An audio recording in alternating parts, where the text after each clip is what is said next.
漂亮妹子心爱的柴犬为何深夜狂吠？狗子真的能看到不干净的东西吗？妹子租的房子到底隐藏了什么秘密？让我们一起走进妹子家一探究竟。事情的起因要从镜头前这条一脸惊慌的柴犬说起。自从漂亮女主人参加完爷爷葬礼后，回来就发现了狗子的不对劲。她一直对着天花板狂吠，浑身发抖，极度不安。不管是在热闹的白天，还是在安静的深夜，甚至在吃自己心爱的狗粮时，也没有放下警惕，不断地冲着天花板吼叫着。一段时间的折腾下来，租房没多久的漂亮妹子也吓得不轻，日渐消瘦。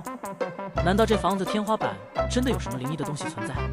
为此，妹子找来了专家，他们首先是探测了天花板内部，并没有发现异常。莫非是楼上的噪音导致的？只是经过测试，噪音也在正常范围内。而且房东也表示，楼上租户在妹子入住前就搬走了，这下芭比 Q 了。就在妹子即将崩溃之时，她命中的救星富贵出现。富贵一出手就知有没有。作为单身狗的她，对狗子十分了解。经过她对狗子的几次测试之后，她断定原因就出在天花板上的灯具上。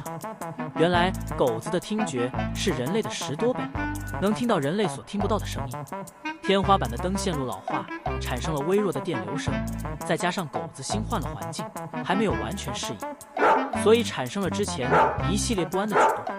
妹子将信将疑处理了灯之后，奇迹发生了，狗子终于安静了下来，妹子开心地笑出了声。富贵则坐在旁边深藏功与名，